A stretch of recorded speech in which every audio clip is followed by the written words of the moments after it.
CFMC no cinema.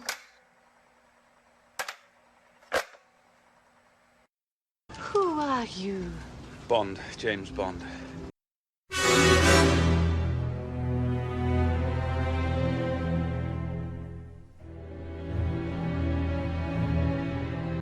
Fala galera, estamos começando mais uma edição do CFMC no cinema.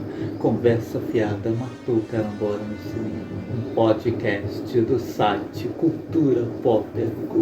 Eu sou o Mark. Eu sou a Adri. E hoje vamos ao terceiro programa, onde vamos analisar os filmes da franquia 007. Hoje vamos falar dos filmes da fase do Timothy Dalton, né, que foram 2 filmes, e aproveitando vamos comentar também a fase do Pierce Brosnan, que foram 4 filmes.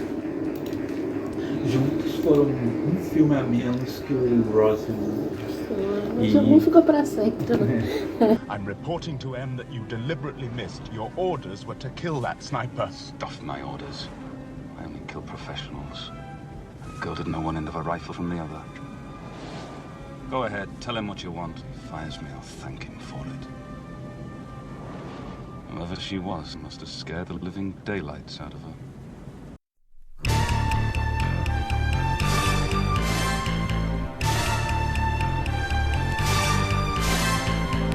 Vamos começar o programa falando de 007, Marcado para a Morte, né? No original The Living Daylight. Eu sempre prefiro falar o título original, porque o título brasileiro É muito genérico, eu sempre esqueço. não é tão genérico, é o título de um filme do Steven Seagal. Steven Seagal também tem um filme chamado Marcado para a Morte. Eu sempre esqueço do título em português, porque não é um negócio tão genérico.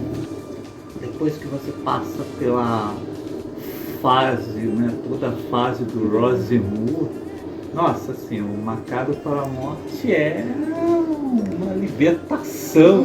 Sim, porque como a gente falou no programa anterior, a fase do Roger Moore é difícil. Desculpa aí quem curte, mas pra mim realmente foi penoso assistir os filmes assim seguidos, porque tem uns legais e tal, mas no geral assim. O Marcado para a Morte é provavelmente o 007 que o John Green sempre quis fazer. O John Green é o diretor dos filmes do 007 desde 81, ele já fez 3 filmes, os 3 com o Roger Moore. Pelo menos 2 deles, né, buscando alguma seriedade, né, com exceção do Octopus, que parece uma paródia. Mas exatamente assim, nos 2 filmes acho que o Roger Moore atrapalha. Não é querer falar mal, mas né, o Roger Moore o engaiatice, né, os filmes acabavam caindo um pouco pro lado da comédia, mesmo na interpretação dele. Porque assim, mesmo nos mais sérios, ele ainda tem aquele jeito de interpretar James Bond meio gaiato, assim, que não curto muito não. E que aí mesmo num filme um pouco mais sério, fica indo um pouco estranho, né? Sim, por exemplo, o Somente para os Seus Olhos Mesmo. Teria sido um filme muito melhor já com o Timothy Dalton e sem a Lara no final. Porque aí exatamente não teria o papagaio, sei lá o que no final. E aí a gente teria mais sério. Mas falando do Marcado para a Morte, ele é um filme mais sério. E ao mesmo tempo ele traz os absurdos costumeiros da série. Eu diria que ele é uma mistura tanto do filme do Lazenby quanto dos filmes do Connery. Eu acho que eles seguem a mesma linha, assim, né? Os melhores do Sean Connery, mais o Lazenby, o Timothy Dalton. Tipo assim, eles são mais sérios, né? Não caem na palhaçada igual a grande parte, né, da fase do Roger Moore. Mas tem aqueles elementos que são marcas da série, né? Fantasioso, tem lá o vilão caricato, esse tipo de coisa. Tipo assim, são características de toda a franquia, né? Eles não fogem disso, mas ao mesmo tempo dá um tom mais sério.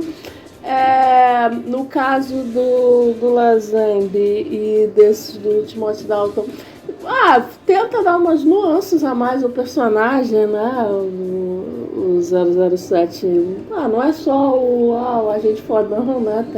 Eles colocam alguns elementos, né, ali que enriquecem o personagem mais, mas sem fugir do tom, né, de filme de espionagem fantasioso, né? Que é a característica da série, né? Marcado para a Morte é a direção do John Green.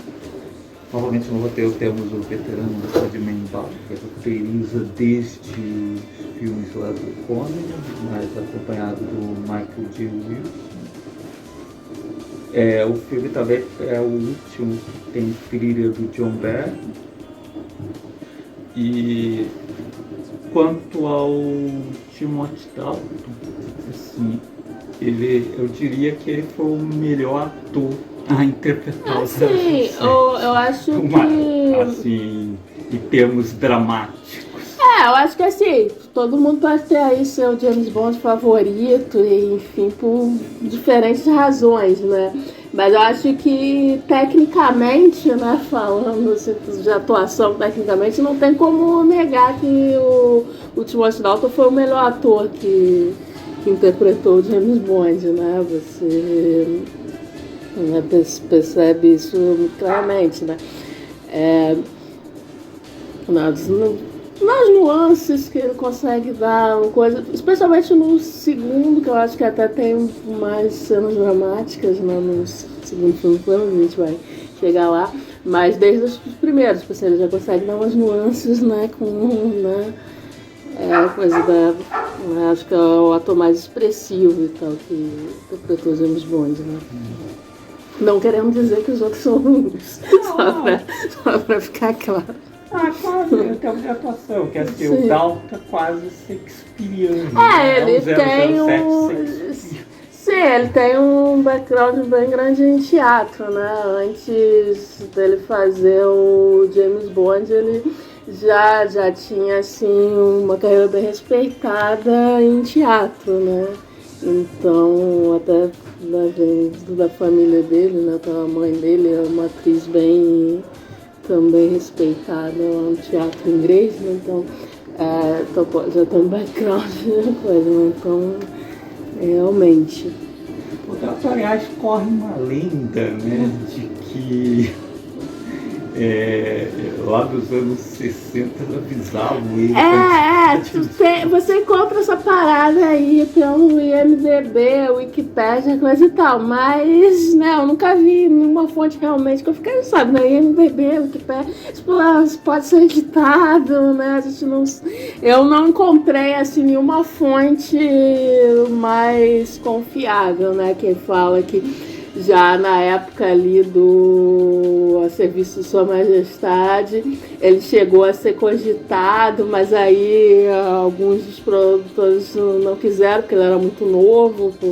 Realmente, na época, das contas, devia ter entre os 23 e 24 anos. Eu, sinceramente, eu não sei se procede, né? Porque eu acho que ele era muito novo até para ser cogitado pro papel, né? E aí eles falam que ele voltou a ser cogitado no filme seguinte, no Diamantes Eternos, mas aí acabou, o Sean Connery voltou, etc. E aí depois falam que... Qual é o que vem depois do... O nome da... Não, Vivo Deixa... agora eu não sei se é já... acho que é já no Vivo Deixa Morrer, né? Que entra o... o Vivo Deixa Morrer que entra o Roger Moore, né? Que aí já falam que... Acho que falam que ele foi cogitado de novo, mas aí ele que não se interessou muito. Não sei, mas... Enfim, Enfim, quiser dar uma desculpa porque que ele foi cogitado tantas vezes. Mas, enfim, nada disso, assim... Tá lá no IMDb e tal, mas não encontrei assim, nenhuma fonte realmente confiável que... não encontrei nada nem dele falando, nem dos produtores envolvidos comentando nada. Então, assim, é só uma parada que tá lá no MDB e não tá. E o MDB, nesse ponto, até mais complicado que a Wikipédia, porque nem tem aquela coisa de ter a fonte, né? Pra você, pelo menos, procurar da onde de raios tiraram isso, né? Então, eu não sei se procede e, na verdade, não acredito muito, não. Macala para Morte eu gosto muito que ele traz de volta a série com um clima que estava muito perdido nos filmes do Roger Moore, né? Que clima assim de... uma aventura de espionagem mesmo. Sim. O Macala para Morte me lembra alguns dos melhores filmes da série, tipo o Moscou contra 007, que é o meu filme favorito da fase Connery. E o próprio do Lazenby. O Serviço Secreto de Sua Majestade. Ele tem bem esse clima mesmo, que é a aventura de espionagem, focado na ação e tal. Né? Porque, exatamente, como a gente comentou no programa passado, né, os filmes com o Roger Moore são a fase que tem menos ação do 007, tipo assim. Porque às vezes é tanta palhaçada que a ação fica em segundo plano. E aí quando tem um monte de palhaçada no meio, aí até sem graça e tal. A fase com menos ação. Diga assim, que na fase Moore, nesses termos, o único filme que consegue me agradar mesmo é o Espião que Me Amava. Que é o que tem menos palhaçada e é um filme de espionagem mesmo, né? Que tem um clima parecido com os primeiros filmes do Coen e tal. É o único. O restante sempre tem. Ou é todo perdido como o Octopus, Foguete da Morte, ou me perde em algum momento, como Somente para Seus Olhos, ou Na Mira dos Assassinos, que tem seus momentos, mas porque tem outros. Mas tem umas partes que... E o Macado para a Morte não. O Macado para a Morte tem aqui, é um filme nos anos 80, tem bastante ali de anos 80, ele tem também o clima daqueles filmes ali da fase Coen, o 007 do Timothy Dalton se aproxima bastante do que o Lazenby também interpretou, e é aquele 007 mais sensível, né? O 007 mais humano mesmo, só que de um jeito que ainda é próximo do que o Sean Connery fazia. Tipo, eu encaro o James Bond como uma evolução natural assim, do 007 do Sean Connery, né? Que não tinha assim, tanto espaço, né, pro lado mais humano, né, do personagem, mas... eu acho... O 007 do Sean Connery era bastante voltado assim, para a ação. Dificilmente tinha alguma coisa assim que envolvia, né, em termos de acessibilidade, coisa de desenvolvimento assim, do personagem, então. Não tem tanto. Aí o do Lazenby e o do Timothy Dalton tem mais, só que ao mesmo tempo não é tão distante do James Bond do Sean Connery, né? Parece uma evolução natural. Que a diferença tanto do filme do Lazenby quanto esses filmes do Timothy Dalton e do Connery é que o do Connery ali voltado mais para aquela coisa da ação, da investigação. O 007 não se envolve. Sim. água romanticamente mesmo. As boas romanticamente. Dizer que ele tem realmente sentimentos pelas Bond Girls.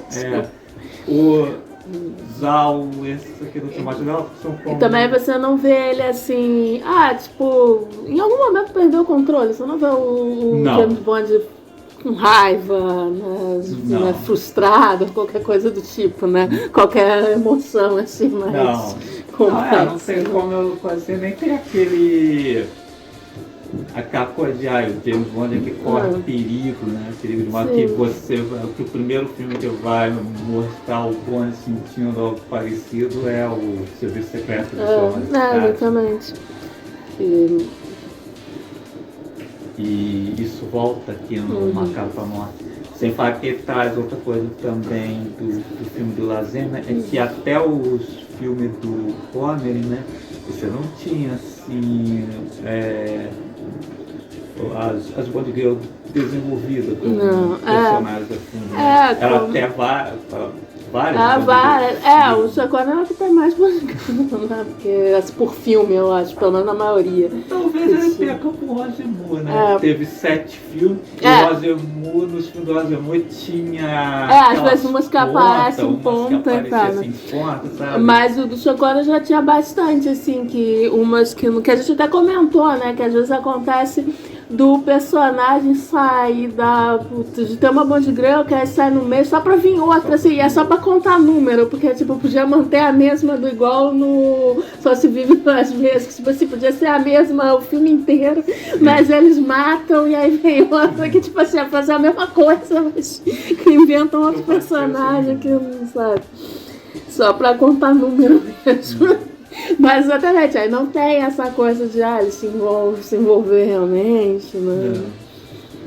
Aí no do Lazenby a gente tem uma personagem, né? Interpretada pela Diana Rigg, que vai ser importante no filme, que é desenvolvida no filme. Ela é apresentada no filme. Tipo assim, o personagem tem uma história além, né, do relacionamento com o Bond, né? E aqui nesse aqui do Timothy Dalton isso volta. Também. Que inclusive é um filme que, tirando a moça que aparece na cena de abertura, o filme só uma Bond Girl, realmente.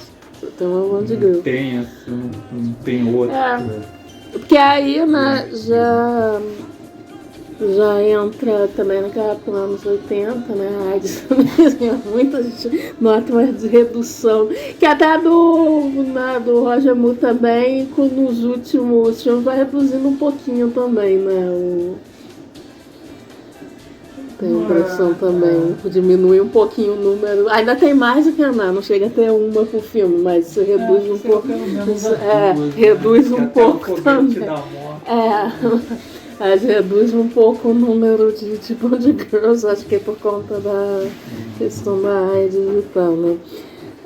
Mas aí, nesse caso, foi praticamente um Bond Girl o filme todo, e aí é também um personagem mais bem desenvolvido e tal, né?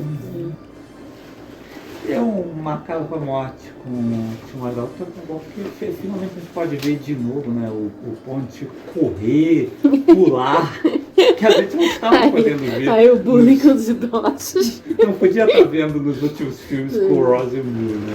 Estava faltando isso. E isso com certeza talvez estava falando do John Green, que eu tenho certeza que aqui nesse filme ele entregou o que ele queria desde que dirigiu somente para os seus olhos em 1981. Você vê que ele tem mais ação, tem um ator mais jovem, um James Bond mais sério. O Green ele foi editor de filmes anteriores do Bond, inclusive do A Serviço Secreto de Sua Majestade.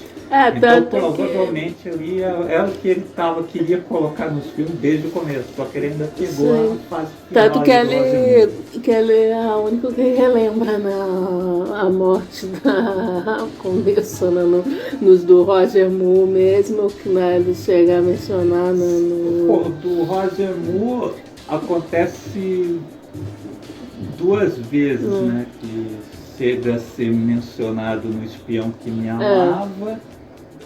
E depois, por outros motivos, no começo do Somente para os Seus Hóspedes. Você até esqueceu de comentar no programa passado que tem, né, o Blofeld, interpretado por um ator qualquer lá, que ele só mostra a careca, tentando matar ele no início do filme.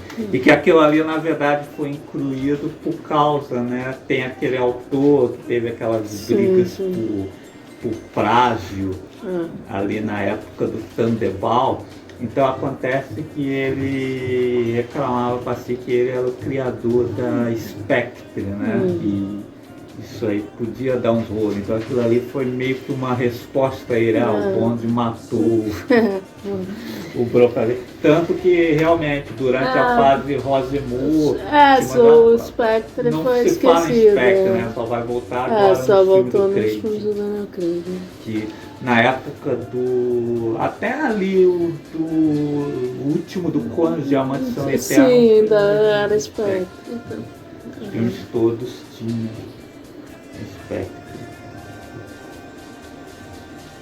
Mas esse do Timothy Dalton, aliás, nem é nesse, é no segundo filme. Sim, que volta a tocar no assunto. Mas é um Marcado para a Morte, acho que você pular a fase do Rosemont, né, e direto e os Diamantes São Eternos, fica legal, sabe? Você ir direto do filme do Lazênio para esses dois do Timóteo Dalton, porque eles parecem ser. Sim. Tipo assim, é uma sequência que faz muito mais sentido, assim, pra mim. Pra mim, a fase do Roger Moore foi um grande delírio coletivo. não existiu realmente.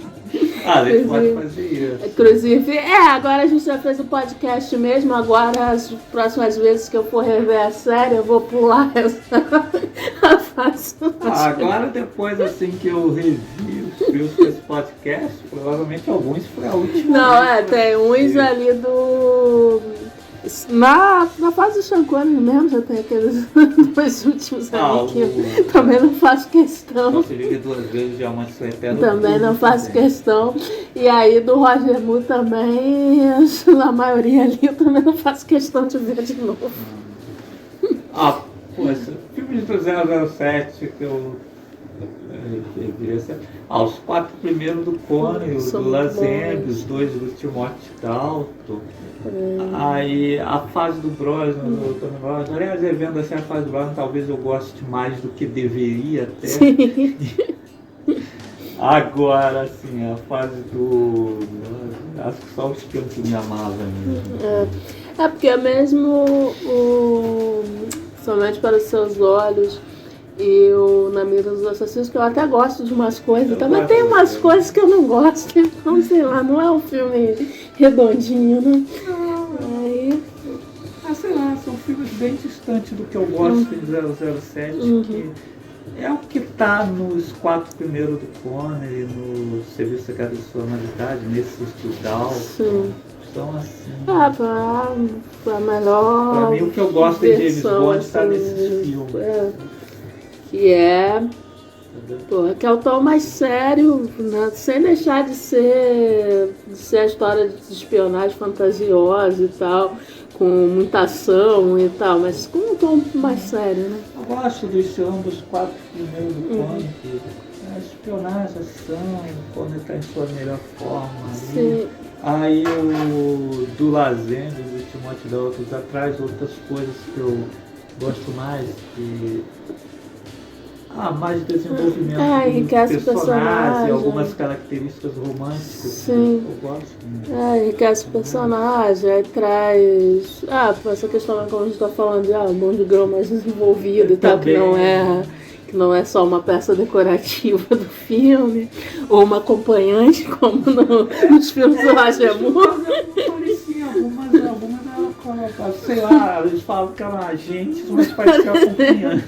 Porque ele tá lá, de repente, não sei quem solta uma campada e aí aquela no Brasil, que ele chega lá e o que a gente vai fazer enquanto espera? Tipo assim. Não dá. É difícil. difícil. Miss Kennedy, would you get me a medium dry vodka martini? What is that? Shaken, not stirred.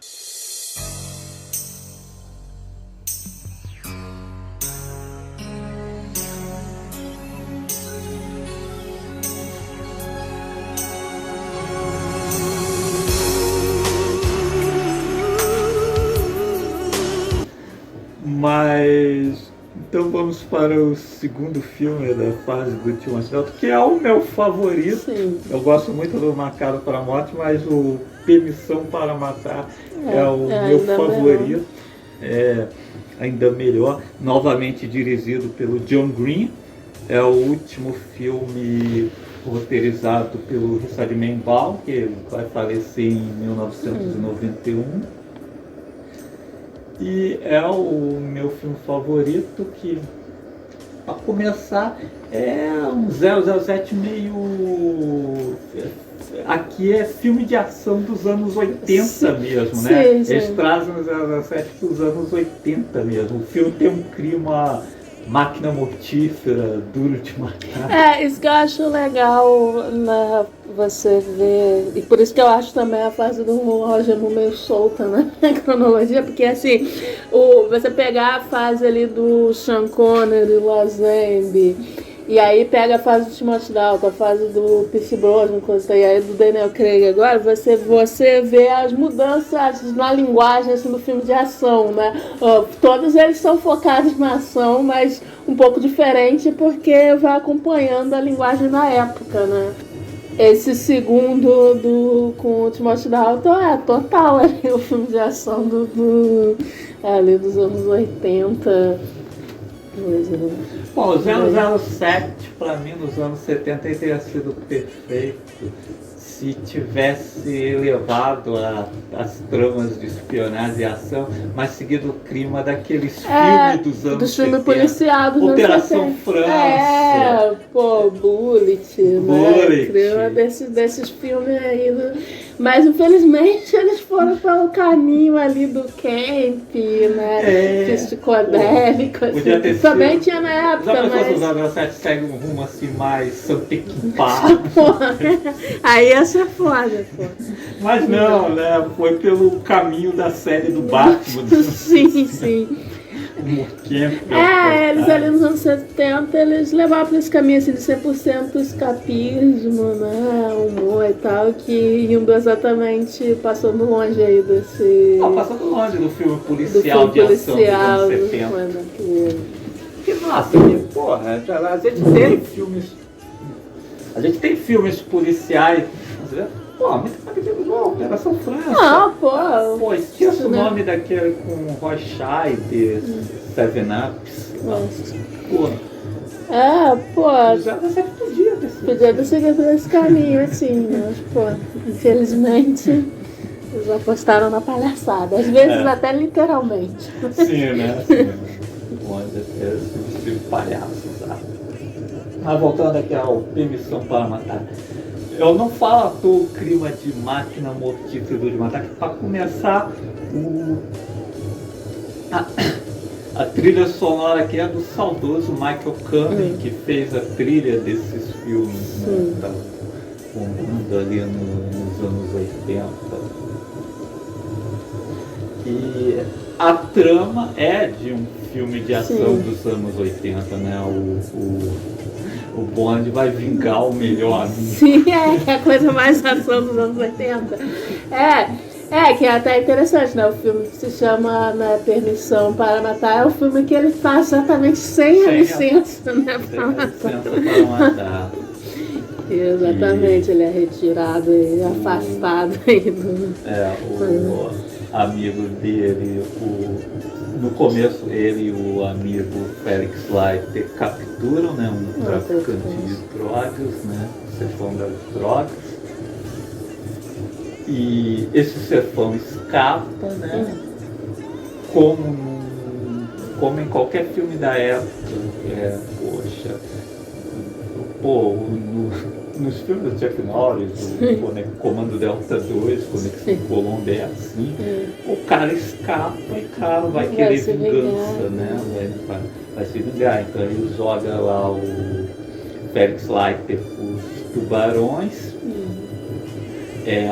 mata a esposa do Félix, e aí o Bond vai querer vingança. Sim, mata tudo. Tudo. O serviço secreto não concorda, vai suspender ele, então ele vai por conta própria, né? Sim. É muito anos 70, muito anos 80, tipo, o cara sozinho, né? Com a diferença, claro, que como é 007, ele não vai pegar uma metralhadora,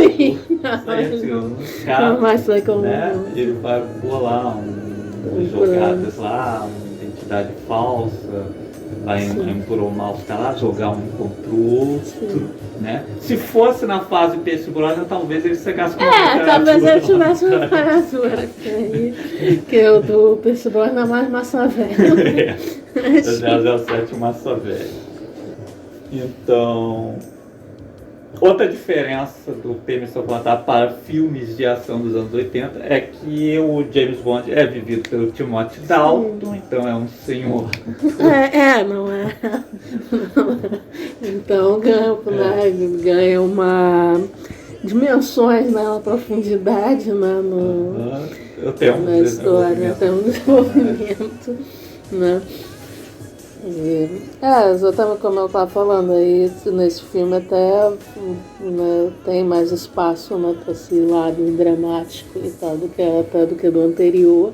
É o filme mais violento da série. Sim. Não é o filme em que morre mais gente, porque os filmes do Pierce Brosnan vão enlouquecer os números. Mas é o mais violento, o mais gráfico, assim. Violência mais gráfica. Temos o vilão mais cruel, acho que esse vilão que interpretado pelo Robert Davi é o vilão mais cruel da série. Cara, mata assim nas formas, mas eu gosto muito, inclusive eu gosto muito desse personagem, né? Porque ele é o mais cruel, mas também é um dos mais ingênuos. Porque ela é corno, primeiro que ela é corno. É igual o presidente. Primeiro que ela é corno. Mas, e aí o James Bond vai com um tempinho ali manipulando o cara, e o cara vai acreditando, assim, vai confiando, ele demora pra... O James Bond tem uma sorte danada, né? Ele tava querendo conquistar a confiança do cara e aí, sem querer, acabou, né? Porque tem um momento lá que o restante da galera de uns outros agentes lá capturam ele, né? Aí esses agentes são mortos, aí ele pensa que... acaba tornando a história dele mais crível, né? Aí o cara passa a acreditar. Aí o cara... Por isso que é corno, tá? Acredita em tudo. Falamos na conitude dele, né? A esposa dele é interpretada pela Thalissa Soto, né? A princesa Kitana de Mortal Kombat, também a vampira lá daquele filme lá produzido pelo Roger Corman. Outra coisa também que eu gosto nesses filmes do Timothy Dalton são as Bond Girls, que elas são desenvolvidas exatamente como, né, ali no filme do Lazenby. Por isso que eu digo que esses filmes, para mim, assim, são as continuações do filme com o Lazenby, né, que tanto no Marcado para a Morte quanto nesse aqui, não deixam, né, de apresentar os Bond Girls como personagens mesmo, né? Você vê que você tem duas Bond Girls, as duas são desenvolvidas, né? Que é a Thalissa Soto, que é a esposa do traficante, e temos também a outra interpretada pela Kelly Rowell, né? Que é a piloto. Uma piloto, né, que já tinha... Que exatamente era o contato, né, do Félix, né, que ela já tinha... Ela que tinha denunciado, né, as coisas antes. E são personagens assim que tem desenvolvimento, né? Você vê o personagem da Calista Solto, né? Que nem aparece tanto assim, mas mesmo assim nas cenas que aparecem eles conseguem na coisa, né? Que tipo assim, ela é a esposa do criminoso, e aí você vê que é aquele personagem que ela vai se adaptando, ela vai mudando pra ir se estafando, né? Dos caras, né? Tá interessante.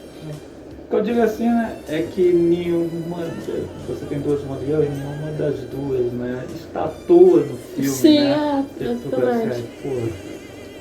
Que é o que já acontecia no do Sean Connery, às vezes, especial, um personagem que tá ali e tal, mas tá meio solto, ela não tem realmente uma ligação com a história principal, né, também coisa. E na fase do Roger Moore, então, é pra caramba, né, como a gente falou, tem personagem que parece estar acompanhante.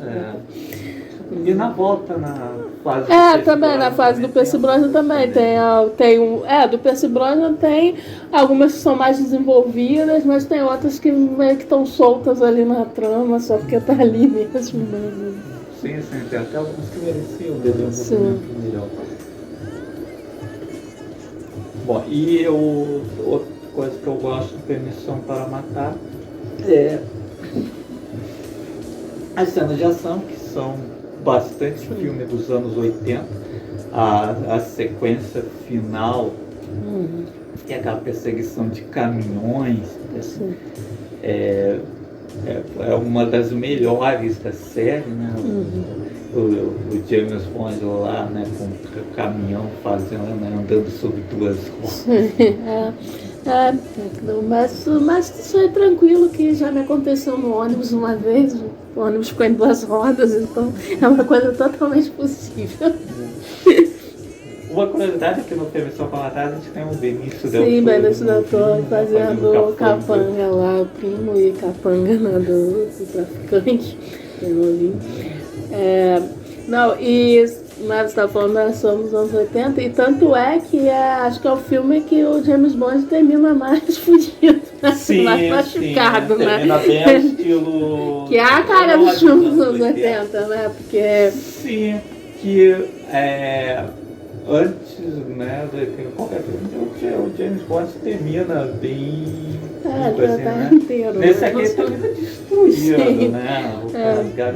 Que é uma característica dos heróis. Sim, que todos esses heróis, assim, nos matar, máquina mortífera, mesmo o Rambo, né? Então sempre termina muito machucado.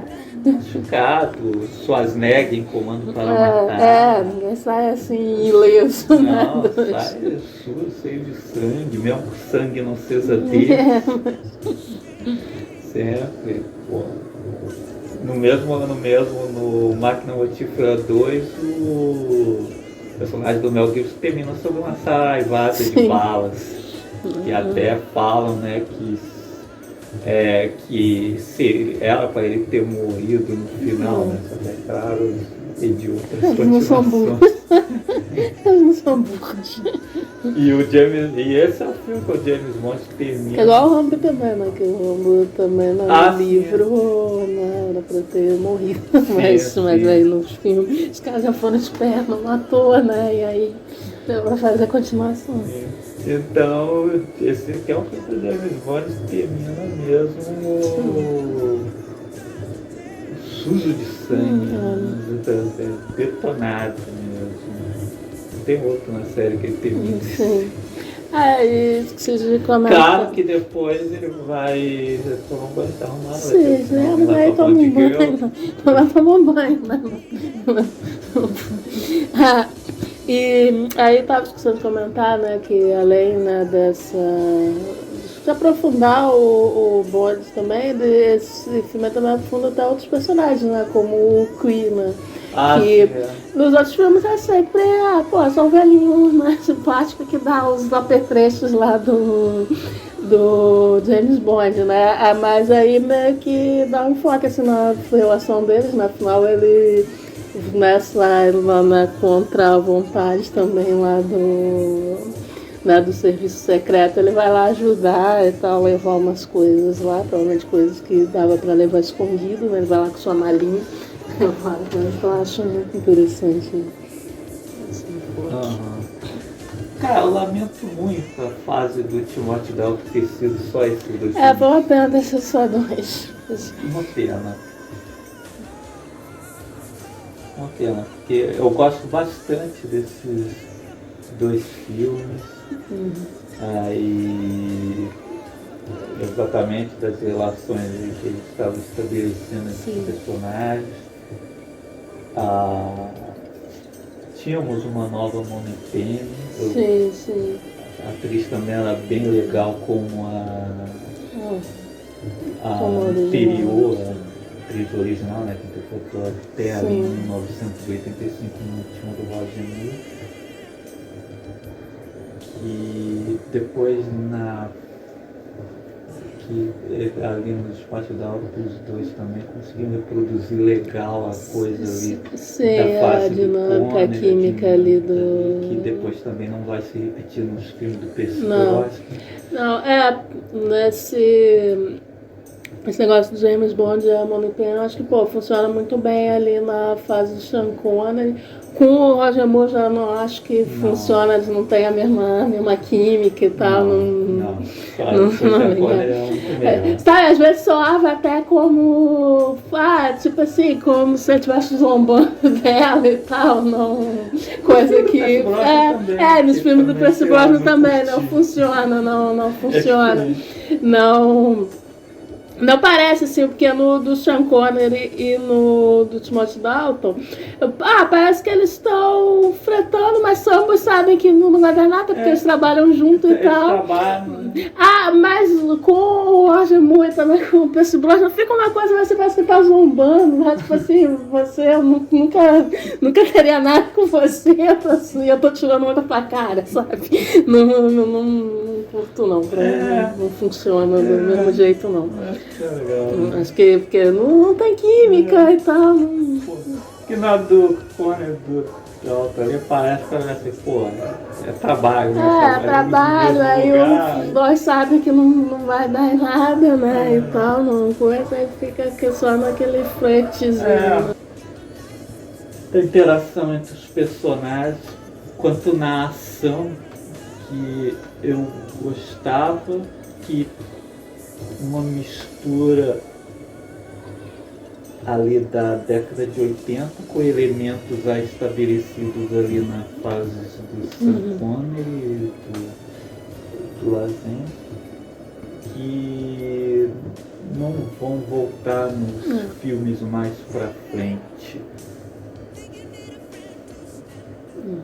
Que mesmo Permissão para Matar sendo um filme com aquela ação típica dos anos 80, ele ainda é 007. Sim. Sabe? Tem uma ação inteligente. Tem aqueles elementos não é massa velho. Sim, tem aqueles elementos mesmo da série mesmo. Uma elegância, digamos assim, de filme de espionagem. Que exatamente. Meu problema com a fase do Percy Brosnan é que perde essa coisa assim de filme, aquela elegância assim, de filme de espionagem, né? Vai ser mais massa velho mesmo. Né? E aí você perde também essa interação legal entre os personagens do Bond com o restante pessoal que ele trabalha, ou mesmo com as Bond Girls. Tem filme da fase do Brosnan que eu gosto bastante, mas que eu penso assim, que nossa, se fosse na fase do Timothy Dalton poderia ter sido melhor, tipo assim, o filme é bom, mas poderia ter sido melhor, porque tem umas coisas ali que parece que não funciona tão bem, né?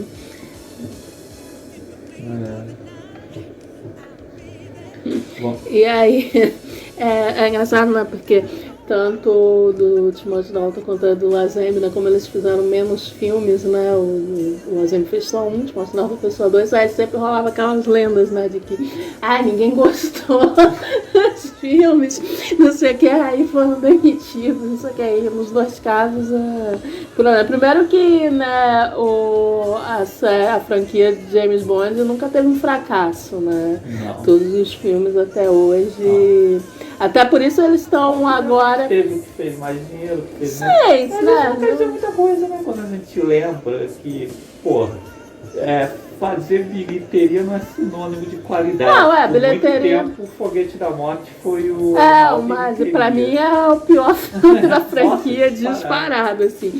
E exatamente, né? Bilheteria não quer dizer nada sobre a qualidade do filme, então já é bobagem, né? E na verdade nenhum, assim, fez uma bilheteria ruim, né? Mas aí rola ai, nossa, ninguém gostou. Eu ouvia muito, né, que a Lazenby, o pior de eu não sei nada. Aí, que é até engraçado, né? Quando eu fui assistir o filme A Serviço Secreto de Sua Majestade pela primeira vez, por ter ouvido as coisas, eu tava esperando até que o filme fosse ruim, né? Coisa e tal. Mas, cara, sinceramente, é o melhor da franquia, na verdade. Aliás, assim, os meus favoritos é o Serviço Secreto de Sua Majestade e o Permissão para Matar. Os meus também. Aí, seguidos pelos melhores da fase do Sean Connery. Mas e aí, quando na verdade eles nos dois casos. Pra mim a Trindade é a Serviço Secreto de Sua Majestade, Permissão para Matar e Moscou contra 007. Sim. Pra mim, todo o melhor de 007 está nesses três filmes. Eu concordo também. Se me pedirem para indicar o filme do 007 que eu tenho que assistir, eu indico esses três. E indico nunca assistir o Foguete da Morte, porque eu não desejo isso pro meu pior inimigo. Cara, o cara que gosta de Foguete da Morte tomou muita cloroquina, né? Mas aí é engraçado essas lendas, né? E em ambos os casos, né, o Lazenby e o Timothy Dalton, eles só não voltaram para a sequência por outras questões, né, que não tem nada a ver com demissão. Nenhum deles foi demitido. A do Lazenby a gente falou no programa anterior. E a do Timothy Dalton, acontece que depois de Permissão para Matar, Metro Goldwyn Mayer foi vendida para um grupo australiano que queria fazer fusão com uma distribuidora francesa, a Pathé. E a Eon não gostou muito da ideia, pois os filmes iriam ser licenciados por essa produtora. E o imbróglio durou bastante tempo. E nesse tempo aí o Timothy Dalton, que tinha um contrato para fazer mais um filme, pulou fora. Foi essa questão, demorou tanto que aí ele saiu fora, né? Tanto que, se fosse só assim, Permissão para Matar foi mal de bilheteria, ninguém gosta do Timothy Dalton. Cara, em 1991 já teria saído outro filme, já teriam escolhido outro ator.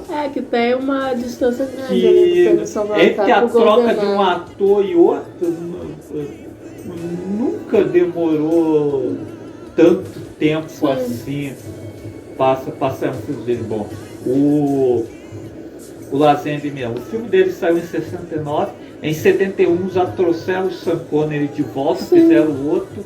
Sean Connery saiu de novo em 73, já era o não demora Roger tanto Moore. assim. Então, o último do Roger Moore foi em 85, e em 87 já tinha o Timothy Dalton. Sim, não ia demorar. Então, óbvio tanto que foram assim. outras questões, que o filme do Pierce Brosnan saiu só em 95. Sim, olha a distância do coisa. Aí foi exatamente isso, que esses problemas aí de direitos, etc., demorou tanto que ele saiu. Aí sim, aí nos anos 90, aí que eles foram fazer outro e tal. Coisa. The name's Bond. James Bond.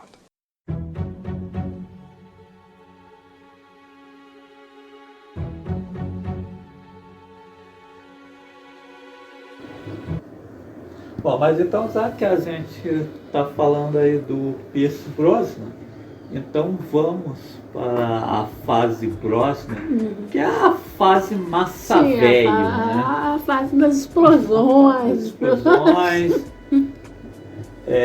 Aqui o Bond atira primeiro e pergunta depois. São filmes divertidos. Não nego que eles me divertem, sim. Mas- Dois deles, por exemplo, eu acho que eu gosto mais do que deveria. Sim. Mas é aquela coisa, assim, pra mim, algo assim do personagem se perdeu. Sim, tem assim, falta sutileza, falta elegância assim do personagem, né? Porque tá muito nessa mesmo de destruição, né? Explosão, James Bond, como se disse, atira primeiro, pergunta depois, né? Ele deve ser do clube de demolição, porque já chega destruindo tudo. Pô, sabe? tem a perseguição do tanque. A perseguição do tanque, gente.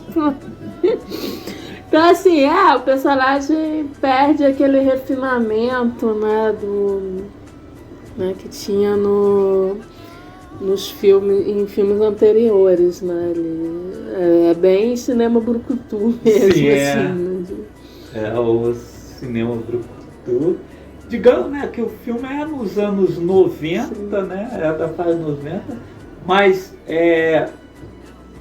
quando eu falo, né, que o Permissão para Matar tinha algumas características do cinema dos anos 80, sim, mas apesar de ser uma história de vingança, o James Bond do Timothy Dalton conservava várias características, né, do James.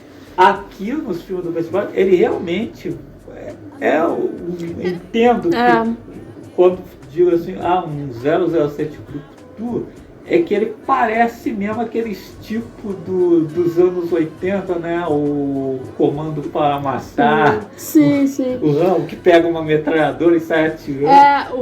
Aqui em Goldeneye tem uma hora que ele pega a metralhadora, os caras secando, ele atirando. Sim. Não me lembro de ter visto nada parecido em outros filmes do 007. Nessa fase do Pierce Brosnan, eles não conseguem assim, o mesmo equilíbrio que os dois filmes com o Timothy Dalton conseguem, né? De ter esses elementos da ação dos anos 80, mas ainda manter as características lá do personagem que, né, lá do Sean Connery, da fase do Sean Connery e coisa e tal. Do Pierce Brosnan eles não conseguem esse equilíbrio. Aí é bem o filme brucutu mesmo. Da fase Brosnan, o GoldenEye parece ser o mais querido pela maioria das pessoas. Muita gente gosta. Né? Muita gente gosta. Eu gosto do filme também, mas assim, longe de ser um dos meus favoritos. Tem umas coisas legais, mas isso não é assim, um dos meus favoritos também não. Pra mim começa que a melhor cena de ação pra mim é a abertura. Quando ele tá lá com o Xambin, né? Que sim, vai se revelar, que começa como amigo e depois, né, tem a morte falsa e se revela como um vilão, né? O Xambin, aliás, era um dos vilões favoritos ali dos anos 90, que antes de ser vilão em 007, ele foi vilão no Jogos Patrióticos, sim, com Harrison Ford. Aí tem a sequência da fuga no avião, né? Ele pega o avião em pleno ar, realmente aquilo ali já merece 3 estrelas ali pro filme. Mas depois, sei lá, depois é só muitos exageros. Aquelas coisas bem exageradas. A perseguição do tanque. E aí, como eu estou falando, não tem nem, né, aquele lance mais elegante do James Bond, porque é tudo bem massa velho. E nem tem assim um desenvolvimentozinho, assim, uma coisa bem básica. Assim, por exemplo, a trama do vilão principal, né? Se fosse na fase do Dalton, teria sido muito mais explorado, né? Que eles falam que não sei o que, pô, eles eram amigos, não sei o que, mas se você vê ela assim no filme, isso nem é tão explorado assim, não. É só. Então, pra mim, tipo assim, até legal o filme, mas faz um pouco, não. E aí, de resto, as sequências já são muito exageradas. O próprio personagem do Samir, sabe? Tem esse plot, mas o cara é só mais um vilão. Sim. O Pierce Brosnan é outro que, mas aqui parece que foi isso mesmo, né? Antes do Timothy Dalton aceitar o papel, o Pierce Brosnan. Esse caso parece que é verdade mesmo. O resto eu já não posso confirmar. Ele já estava na mira dos produtores, só que ele estava ocupado fazendo uma série de TV. E aí nos anos 90 voltaram a convidar ele, ele já estava livre da série de TV e pegou o papel. O diretor é o Matt Campbell, que faz 2 filmes na série. Ele inclusive é responsável pela introdução de 2 Bond, que é que ele dirige o primeiro com o Pierce Brosnan e depois ele vai dirigir o primeiro com o Daniel Craig, ele é o diretor do Cassino Royale. É um diretor bem irregular, ele tem uns filmes legais, mas de vez em quando faz um Lanterna Verde. Sim. Muito bom. Que ele mesmo já disse que não curte, que fez errado. E é isso, o filme tem uma ação legal.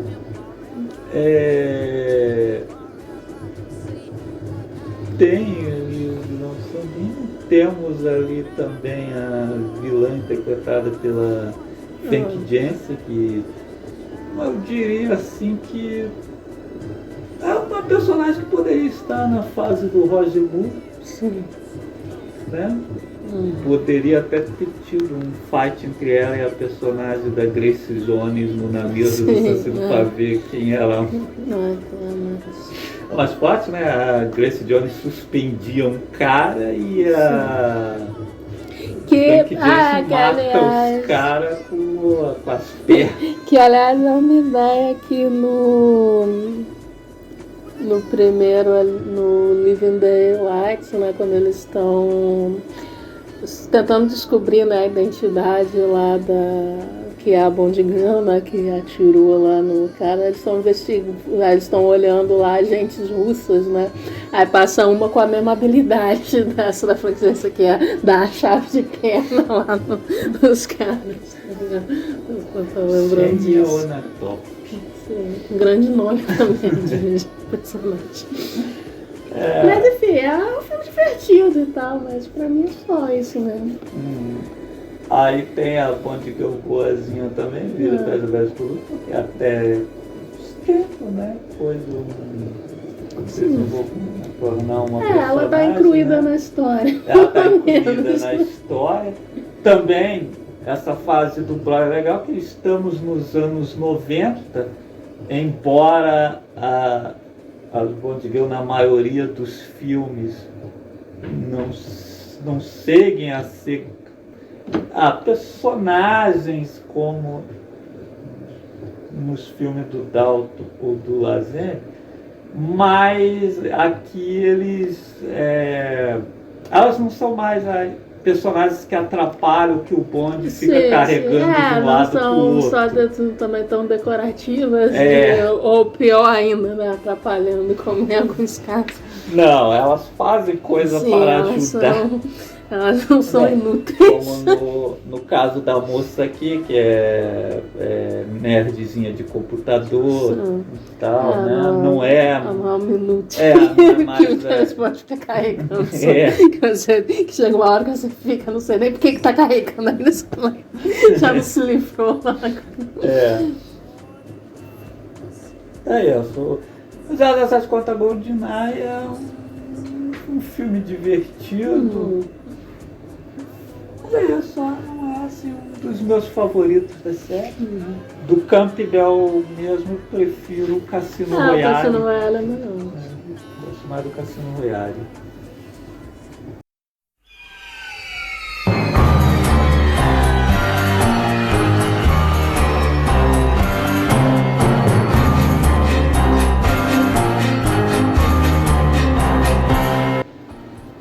Então chegamos ao segundo filme da fase Brosnan, que é 007, o Amanhã Nunca Morre, que eu me surpreendi, né, que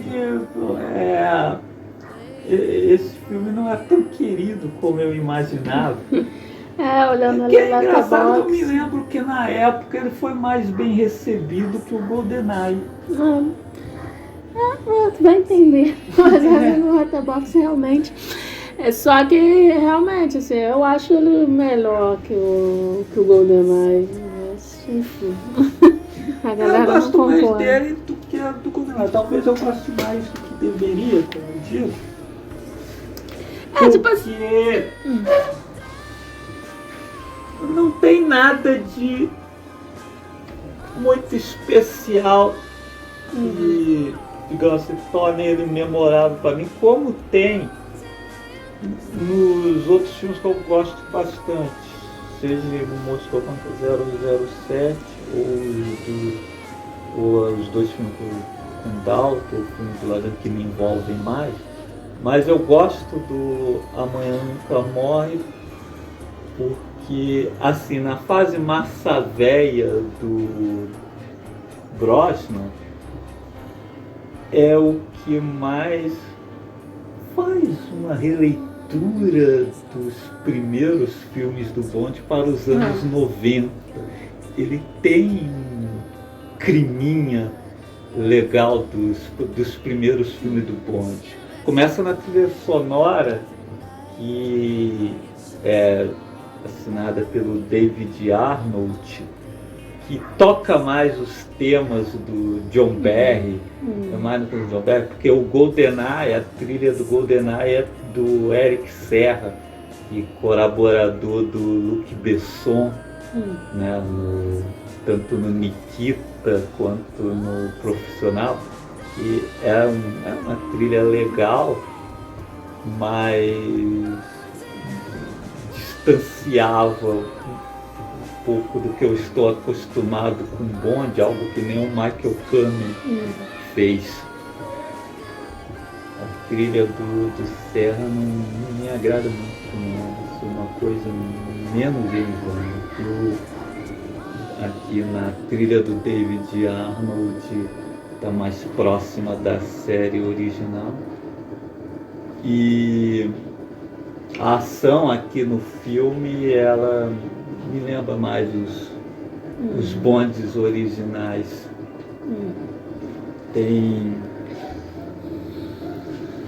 Temos o personagem do Jonathan Pryce, que também é um personagem interessante, que aqui, como acontece na fase Brosnan, não vai ser tão desenvolvido quanto seria. Mas para um filme do James Bond tá legal. Tem esse cara assim de vilão. Tem cara de vilão de filme do James Bond mesmo, né? Se torna um vilão exagerado, sim, legal, caricato, que é mais memorável do que o vilão do filme anterior. Até o plano dele, não sei o que, mas é um negócio mais diferente, né? Você lembra mais. Né? Poderia ser um plano da Spectre. Sim, exatamente, poderia ser um plano. Esse negócio de jogar nação contra nação e tal, é bem Spectre. Apesar de ele não ser da Spectre. Mas enfim. Aí ele tem uns capangas legais também, né? Tem o cara lá mais fortão, tem um assassino lá interpretado pelo Vicente Schiavelli. tem essas coisas que remetem mais aos filmes clássicos. Aí tá, pô, tem uma Bond Girl legal também aqui, que é a Michelle Yeoh, né? Acho que é o primeiro filme americano dela. E que é bem legal, né? Que é aquele negócio, é um personagem que nem precisa ser muito desenvolvido. É a Michelle Yeoh, né? Você precisa saber que é uma agente e é a Michelle Yeoh. Então, só por isso ela já é legal.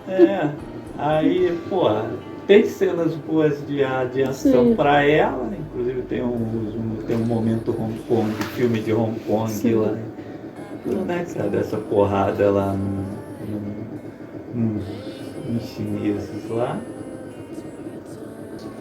Aí eu só acho, né, que a fase próxima ela perde um pouco para a fase Dalton, né? Exatamente. Eu posso exemplificar isso na personagem interpretada pela Terry Hatcher, né? Sim. Que é uma personagem que chegam até a criar um background interessante com o Bond, né? Mas não explorado legal, né? Não tem tanta importância no filme. Sim. Acaba não tendo muita importância no filme, né? Aparece pouco e assim, não tem assim, muita importância mesmo. É o que a gente estava falando, né? Tipo assim, tem os filmes são divertidos, né? Dessa fase do Pierce Brosnan, mas eles não conseguem assim, o mesmo equilíbrio que o da fase do Timothy Dalton e manter elementos clássicos da série e desenvolver a personagem ao mesmo tempo em que tem a ação, né, mais típica, né, dos anos 80 e aí no caso dos anos 90 não tem o mesmo equilíbrio. Então, tipo assim, de desenvolvimento, nessas questões mesmo de desenvolvimento mesmo de personagem, fica devendo bastante, assim. Eu acho que somos apresentados a personagem e sabemos que ela fez parte do passado do Bond. Eles têm umas conversinhas, mas aí depois ela é assassinada e fica nisso. Acabou aí. Não é bom de mencionar em nenhum outro momento. Eu estou mais limitado que o Dalton. Sim. Não consegue, não é tão expressivo, então não. Digamos assim. Se ainda fosse o Timothy Dalton, talvez com as poucas cenas assim, talvez ele até conseguisse dar mais intensidade e tal, mas aí tipo assim, o filme não ajuda, que não dá tanta coisa assim para você levar a sério esse envolvimento dos dois, mas aí também o Pierce Brosnan também é mais limitado, né? Então tem a mesma, não é tão convincente. O problema dessa fase Brosnan, né?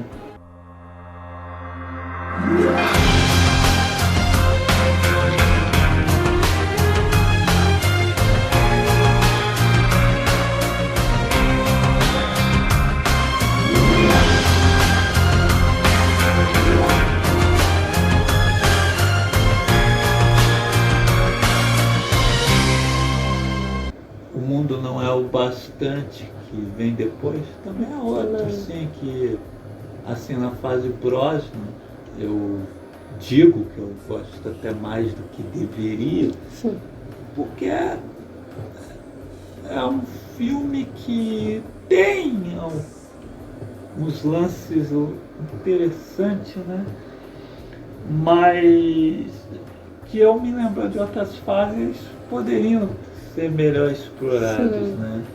Que no Mundo Não É o Bastante nós temos a vilã, interpretada pela Sophie Marceau, a Electra aqui. Nossa, porra, ela tem uma história foda, né? Sim, é um personagem bem legal e E aí essa fumaçou Pô, também. que ela tem toda a origem ali naquela coisa do M6, né? Do sequestro que ela passou, que o M6 não negociou, ela quer a vingança contra a M. Sim. Apesar do certo. Aí, assim. E no filme isso não é tão explorado como podia deveria, ter sido sabe? mais explorado. O outro tá falando na fase Dalton, por exemplo, O Mundo Não é o Bastante, mas é um filme que teria sido muito melhor na fase Dalton. Com certeza eles personagem explorariam tinha um melhor background, esse background e tal. Mas o problema é que a fase do Percy Brosnan tem até coisas assim que são ideias legais, mas tudo fica meio superficial, né? Tudo fica perdido no massa velha. Bom, um exemplo é quando ele mata o cara, ele nem sabe o que tá rolando. E assume a identidade do cara e vai parar no lugar lá onde os caras estão pegando a bomba nuclear. E tipo assim, ele matou o cara, assumiu a identidade do cara, nem sabe o que tá rolando. Nem sabe o que tá acontecendo. Acho que é meio... É uma coisa meio deixa a vida me levar. Sim, essa parte assim da história, desenvolvimento dos personagens fica bastante em segundo plano. A investigação não existe, o trabalho disso não existe. O James Bond ali exatamente vira esse... o herói mais clichê assim, de filme de ação. Não tem a parte agente, espião e tal, fica, nossa, bem reduzida mesmo. Trabalho de inteligência não tá tendo. Então, Amanhã Nunca Morre, O Mundo Não é Bastante, são dois filmes que eu gosto bem, mas que eu penso que eles poderiam ter sido bem melhores ali na fase. Podia ter ido além, né? Além do ser divertido apenas e etc. Né? Poderia ser a fase filmes... do Craig mesmo. Sim. Assim, questão de ação, personagens, é bem melhor. Né? Não, a gente vai chegar lá, né? Tem umas críticas à fase do Daniel Craig, também coisa e tal, mas na questão assim, em outras questões. Características do Bond se perdem. Mas a questão assim de desenvolvimento do personagem, coisa e tal, se equipara aí a fase do Timothy Dalton e tal. Não, é bem melhor. Do Percy Brosnan não existe praticamente. O que eu tô querendo dizer é que na fase do Brosnan, por mais que eu goste dos filmes, eu gosto bastante do Amanhã Nunca Morre, do Não Bastante. Já vi várias vezes e continuo gostando deles. Inclusive a fase Brosnan foi a única que eu vi no cinema. Porque, né, vi os 3 primeiros do Brosnan, o 4 eu já não vi. E a fase do Craig, eu nunca fui muito fã do Daniel Craig, então nem nunca fui no cinema assistir, vi depois em casa. Mas eu gosto bastante desses 2 filmes, Amanhã Nunca Morre. Só que, né, pensando assim na fase Dalton, que, né, eu gosto bastante dos 2 filmes, e nas tentativas que eles fizeram na fase Brosnan com esses 2 filmes, né, de desenvolver algum personagem, um background ali em relação ao Bond, eu penso que se tivesse sido feito ali pelo John Green, teriam sido filmes bem melhores. Nossa, eu queria ver mais uns 4 ou 5 filmes ali na parceria do John Green com o Timothy Dalton. Aqui, como a gente falou, né, essa parte assim, de desenvolvimento de trama de espionagem, praticamente não existe, faz tudo muito, se perde ali no massaveísmo e tal, e o próprio desenvolvimento assim, de personagens, a coisa também é bem, assim. Se você pegar ali o que o John Green e o Timothy fez, imaginar o que eles poderiam ter feito com um Amanhã Nunca Morre. Com certeza, teria saído filmes bem melhores, assim. Teria explorado com certeza bem mais, assim, as possibilidades. Teria explorado muito mais, assim. Mas é isso aí. O Amanhã Nunca Morre é bastante são os meus preferidos dentro dessa fase do Brosnan. Que, né? Eles ainda tentam, tem umas partes legais, assim, que o GoldenEye pra mim fica muito assim, na cena, coisa. Mas ainda são filmes que eu gosto bastante. Do Brosnan eu não curto mesmo o último. O último. Um Novo Dia pra Morrer. Não.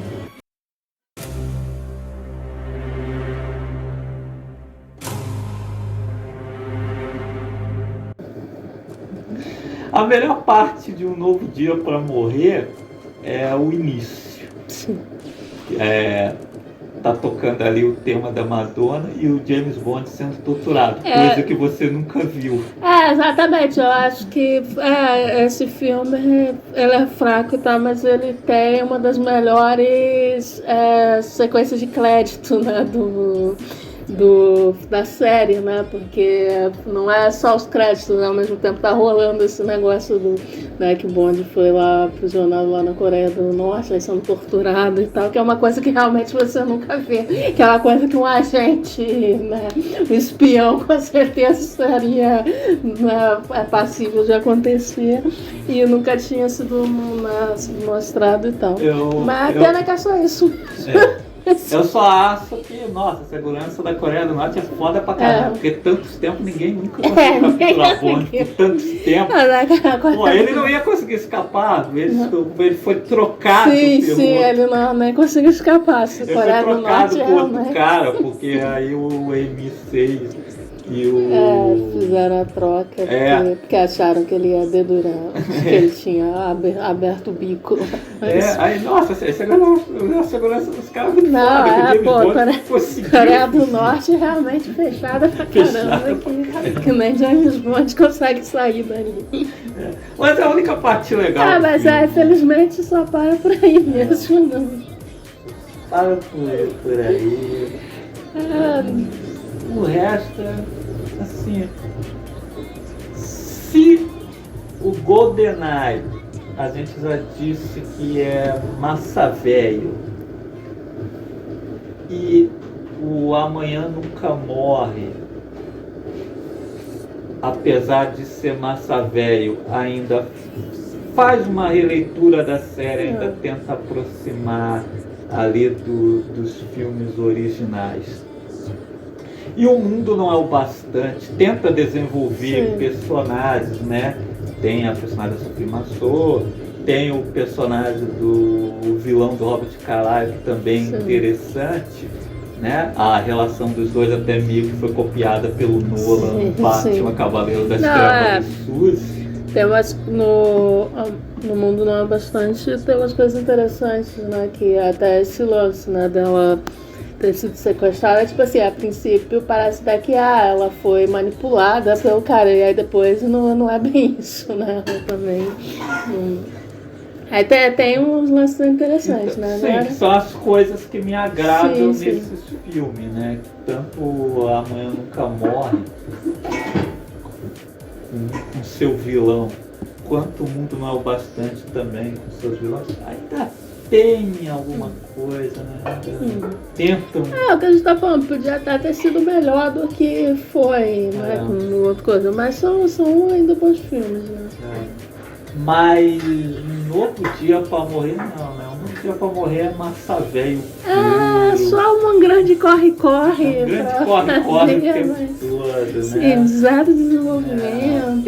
Os personagens não são interessantes, não são carismáticos. O vilão que muda a cara, o coreano que muda a cara ali e vira o vilão ocidental, que assim, é vilão da fase Roger Moore, né? da Choquinha. É, Casa Choquinha. Aí você também tem a Bond Girl do Mal lá, né? Interpretada pela Rosamund Pike, né? Que entregou o Bond no início do filme, né? E que o filme, desde quando ela aparece a primeira vez no filme, praticamente entrega que, que ela é agente infiltrada. Você fica só, pô, você são muito burros, né? Porque como é que, tipo assim, ela é agente, aí tá trabalhando lá próximo do cara, aí tem coisas como, eles eram na mesma turma antes, que eles conhecem, e, nossa, ninguém suspeita. Só fica assim, os caras são muito burros. Ela não faz muita coisa pelo filme também, né? Tanto que parece que no momento o filme esquece dela e depois peraí, eu tenho que voltar aí pra morrer. Lembra que não tinha morrido. Aí a Bond Girl da Hilbert também, nossa, é o mesmo envolvimento só. Acho que é uma das Bond Girl mais sem graça. Inclusive é aquele personagem. Inclusive é um tipo de personagem que eu sempre acho chato pra caramba em filme, que é aquele tipo de personagem que toda linha é uma gracinha, toda fala é uma piadinha, não sei o quê. Mas enfim, os personagens são muito sem graças aí, tanto as Bond Girls quanto os vilões e tal, aí a ação, bem apagada. A ação do Lita Marrone, né? Que você também imagina uns efeitos especiais. Eles estão usando um CG lá horrível. O bonequinho do Pierce Brosnan lá na cena. Nossa, no parapente lá. Alguém achou que isso era bom. Do gelo. Sim, você olha assim, de lá você tá vendo que o CG ou quando a Halle Berry vai mergulhar também.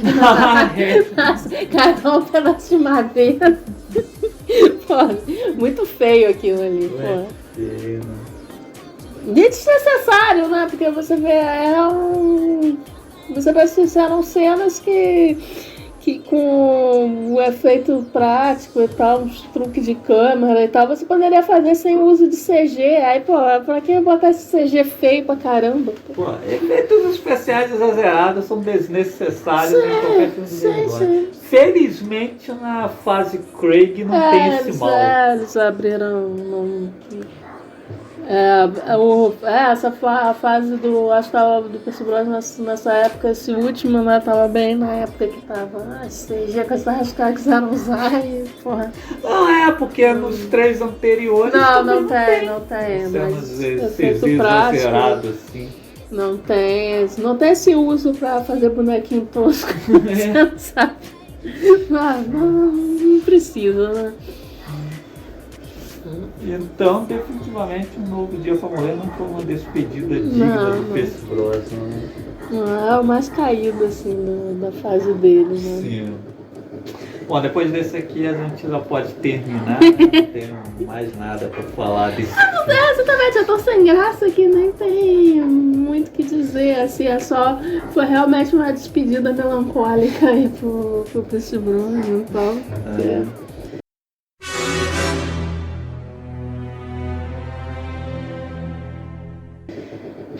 Bom, então vamos dar uma pausa. Depois que a gente vê o último filme estrelado pelo Craig aí, né? O Sem Tempo para Morrer. Sem Tempo. A gente volta aqui com um programa comentando aí o que a gente acha dos filmes estrelados pelo Daniel Craig. Já que esse vai ser o último dele mesmo, né? De alguma forma, a gente aproveita para fechar aí a franquia. Então vamos encerrando mais um episódio do CFMC no cinema, que você pode encontrar onde, minha cara? Toda parte, mas tá aí no Spotify, Apple, Amazon, né? E na maior parte dos agregadores aí de podcasts a gente tá lá. E claro, no site, né? O culturapopigol.com.br, né? E inclusive a gente os podcasts estão sendo postados também no YouTube também, se quem preferir, né? Então a gente não tem desculpa, a gente está em toda parte, tal qual o vírus do Covid. E só reiterar que meus filmes favoritos de 007 são interpretados pelo Joss Whedon e Timothy Dalton. 007 de um filme só e 007 de dois nos filmes odeio. só. Fui! Tchau.